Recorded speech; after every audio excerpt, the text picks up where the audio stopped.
Last week, I was lucky enough to go on the greatest adventure I had ever gone on, a 4-day, 40-mile backpacking trip in the Yosemite National Park. Now, Yosemite has no shortage of spectacular scenes. Things like waterfalls, the granite monoliths, wildlife and such. Things that were so far away from the cities that I had known, but yet a place that felt so much like home. Nature has a powerful way of reaching out and moving every one of us. Do you remember when nature first spoke to you? Let me tell you that this New York City kid didn't always get all worked up about nature. But I remember the first time that nature spoke to me. I had graduated 8th grade, and my family went on a trip to visit some relatives out in Colorado, and that's when I saw them for the first time. Mountains higher than anything in this skyline that I had ever dreamed of seeing. I didn't know how I was going to get up there, but simply that they were drawing me up, drawing me to them. And so as the adults of the party were getting ready to plan our vacations, I had to ask, is that someplace that we could go? And a silence fell upon the room. And one by one, I heard all the reasons why that was a bad idea. The bears, the thunderstorms, the altitude, the mosquitoes. It could hurt me. It could make me lose my life. That nature had the power to destroy me. And I became afraid. But the mountains still called. Lucky for me, that fall, I started at the High School for Environmental Studies in New York City. And it was here that I discovered Nature Conservancy's Leaders for Environmental Action in the Future program. It's a program that immersed people like me in a world that none of us had ever even considered going into. Our mentors understood that we had a lot of reservations and fears about going into the outdoors. A fear of heights, a fear of water, a fear of the unknown. But they also believed that each and every one of us had the capacity to overcome those obstacles, and that nature would show us the way. They believed, and so I believed. I believed that the world was mine to explore. I believed that I had the power to conquer anything that I set my mind to conquer. And so I got off my couch, and I set out to conquer my first mountain. A first, small, modest, 15-mile round-trip hike up the tallest peak in the Adirondacks of New York. And I came prepared with a friend, my Timberland steel-toe boots, matching jeans, jacket, and pants, a polo sweater, and 2 whole bottles of water, and 1 peanut butter and jelly sandwich. Now, by every stretch of the imagination, this should have been the last time I got off my couch. But yet we went, and that hike started at a full sprint. And that sprint quickly became a walk. That walk became a stumble. And that stumble became a crawl. And then I looked at my watch and realized we'd been moving for about 30 minutes. And we had 4 hours left to go. I cannot tell you how many times I wanted to quit and turn back.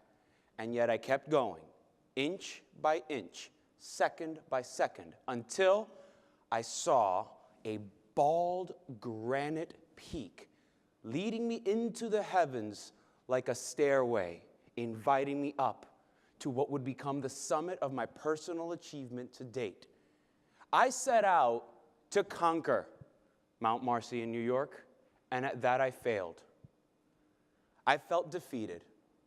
I felt exhausted, dehydrated, and disappointed in myself.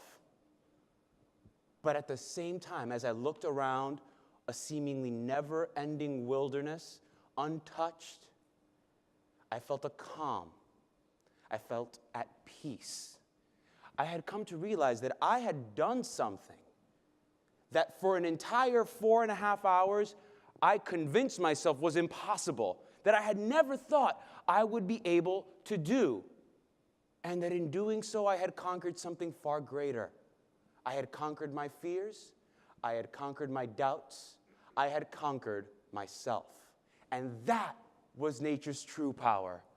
It gave me the ability, the motivation, the drive to do things that alone I would not have done, that made me do things that the rest of society and the world had perhaps told me wasn't something I could do. And I had this enormous feeling of pride and of joy, and I had to share it with the world. But first, I had to get down that mountain. And so I scurried down, and a number of years later, I became a national park ranger. And I have dedicated my life to helping people connect to our natural, historic, and cultural resources. I help inspire the next generation of park stewards. I am fortunate enough at Lowell National Historical Park in Lowell, Massachusetts, to be the lead for our internship program, the Spindle City Corps, which, like LEAF, immerses people in our park resources. And every year, I have the privilege of organizing many of their first outdoor adventure, their camping trip, an overnight camp where many of them have never slept outside before.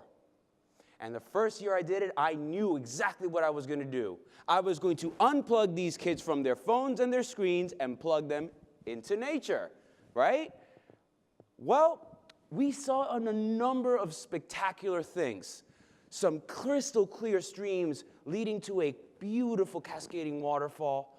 The night sky, unlike anything I had ever seen, where you could almost make out the arms of the Milky Way.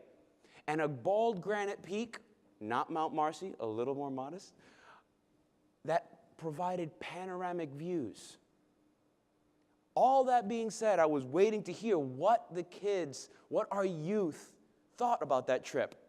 And all they could talk about was the deer they saw crossing the road 10 minutes up the trail.